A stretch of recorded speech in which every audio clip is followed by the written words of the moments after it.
Mga kabunyog, mga kababayan, welcome po sa isa na namang episode ng ating Kape at Kwentuhan. Malayo pa ang 2028 elections. Pero ngayon pa lang si dating Senador Sani Trillanes, iniindurso na si General Torre. Ha? Sabi ni Trillanes, ha? Sa galing ni General Torre, ano 'yan? Ha? Maganda siyang makapasok sa Senado sa 2028. Yun. Ha? Maaga pa pero ano lang siguro nai-excite lang si Trillanes. Hindi ko alam kung itong itong kumakalat na ito na code card ay talagang ang kay Trillanes. Pero ito yung sinabi dito, mga kabunyog. Ah, I-assume natin na totoo nga ito, sinabi niya ito ni dating Senador Sani Trillanes. Ito yung kanyang sinabi. Sabi niya, napakaswerte ng Pilipinas na merong General Torre at this time sa Philippine National Police kasi meron siyang moral compass. It is working properly. Alam niya yung tama na gawin. Alam niya yung duty sa kanyang bansa. May balls talaga siya to back it up. You can imagine if you have a PNP chief turned senator in the person of General Torre, you need to have a General Torre in public service. Yun. Kayo, anong masasabi nyo? Kumbaga, si General Torre, ayon kay dating Senador Sani Trillanes, believe siya dito. At sa ipinakita nitong galing, disiplina, determinasyon. Kumbaga, matindi kapag napunta ito sa Senado. Sabi ni dating Senador Sani Trillanes, imagine ninyo kung ang isang General Torre ay mapupunta sa Senado sa 2028. Oo nga naman. Alam nyo, si General Torre, marami itong karanasan at kaalaman na magagamit sa Senado. Hindi tulad ni Bato. Hindi tulad ni Bato. Pero si General Torre, pag naging senador nga yan, yung kanyang kaalaman sa law enforcement, sa peace and order, yung malawak na karanasan ni General Torre, may i-contribute niya talaga sa Senado. At saka ano naman yan kilalang kilala na yan, sikat yan si General Torre. Kaya pag kumandidato nga yan na senador, hindi mahirap ang laban para sa kanya. At saka hindi na nga lang dun sa sikat siya, yung mismong kakayanan ni Torre, yung kaalaman niya, siya ang kauna-unahang PNP chief na galing sa Philippine National Police Academy. Ang pagkakakilala kasi ng marami, ang alam ng marami, kapag PNP chief ka, dapat galing ka sa Philippine Military Academy. Ay mayroon na rin kasing PNP, Philippine National Police Academy. Mula pa nung mga nakaraan, wala pa ni isa, as in wala pa talaga, na PNP chief na galing sa Philippine National Police Academy. Ito pa lang. Si Torre pa lang yan. At si Torre ay napakarami ng karanasan.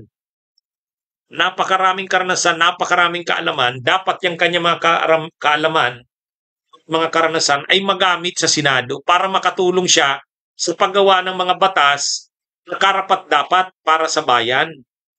Yung eksperyensya at kaalaman ni General Torre ay magagamit para magkaroon tayo ng mga batas na talagang tumutugon sa pangangailangan ng bayan. Lalo na sa usapin ng ating sistema ng hustisya, yung law enforcement natin, peace and order natin, malaki ang maiko-contribute ni General Torre.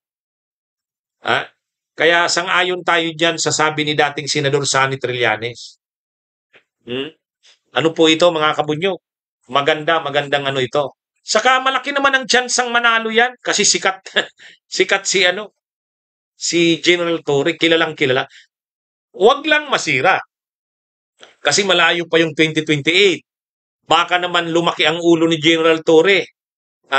Maging mayabang na rin at arugante. Yan ang problema lang. Sana wag. Sana wag magbago si General Torre. I-maintain niya yung kanyang pagiging simple. Kasi galing pala ito sa taga Zamboanga pala ito. Tapos yung mother niya taga Iloilo. Kaya ito? Ano ito si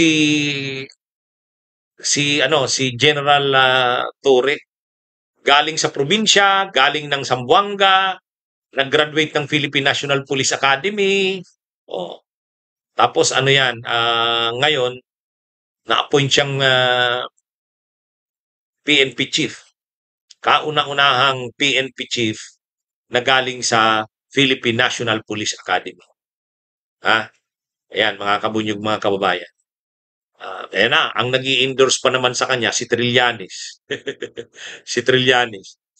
Parang believe si Trillanes na ito ang nakikita niyang posibleng maging dating PNP chief na pag naging senador, malaki ang maiko-contribute sa bayan. Ah, hindi tulad ni Bato de la Rosa. Ah, Malakas yan kasi kasikatan ngayon ni General Torre, pero wag sana siyang magkakamali. Sana wag siyang maging arugante, wag maging abusado. I-maintain niya yung kanya magagandang ginagawa, yung magandang pagkakakilala sa kanya ng tao. I-maintain niya yun, pangalagaan niya yun, yung reputasyon niya, yung integrity niya. Ah, Dapat mapangalagaan niya yan. Kasi kapag hindi niya yan napangalagaan, nasira lang siya sa isang kapalpakan, ay mahirapan na siyang makarecover niyan. Napakataas ng respeto, expectation kay Tory. Kapag naging palpak siya o kaya nasangkot siya sa isang katiwalian, wala yan. Lahat ng pinaghirapan niya na kasikatan, pagmamahal sa kanya ng tao, mawawala yan. Kaya dapat pangalagaan ni General Torre ang pangalan niya. Huwag siyang masasangkot sa mga huwag siyang masasangkot sa mga pang-aabuso, huwag siyang huwag siyang masasangkot sa mga ano, krimen, baka naman masangkot siya sa mga krimen bilang PNP chief, masisira siya. Pag nangyari yan na hindi niya napangalagaan ang kanyang pangalan, integridad, wag na siyang mag-isip na tumakbo bilang senador. Pero kung mamimaintain niya yan, kasikatan niya, maganda ang pagkakalala sa kanya ng bayan, respetado siya, yan, malaki ang tsansa manalo talaga yan si Gerald Torre. At tingin natin, pag nanalo yan si Gerald Torre, malaking tulong talaga sa ating Senado. Okay. O sige mga kabunyog, mga kababayan, magandang araw sa inyong lahat.